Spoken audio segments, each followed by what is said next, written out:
Hey guys, end of the trick is the aerial, and the aerial is, I think, the most difficult part of the trick. So I just wanted to give you a quick tip in doing the aerial. And in the link that I post in the tip section to Cutlery Lover's YouTube page, which he has great butterfly knife instructionals with tricks. So he has a great video on aerials, but I just wanted to give you a quick tip.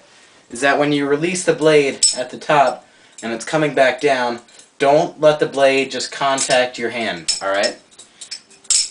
Cradle the blade as it's coming down, or not the blade, but the handles.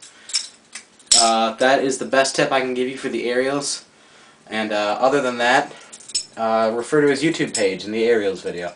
So, yeah. And again, if you don't feel comfortable with doing an aerial, just end the trick like this. Because it's better to succeed with ending the trick like this 100% of the time than doing an aerial and only succeeding 50% of the time, because you're going to look really dumb if you drop the blade. So yeah, that's the end of the trick.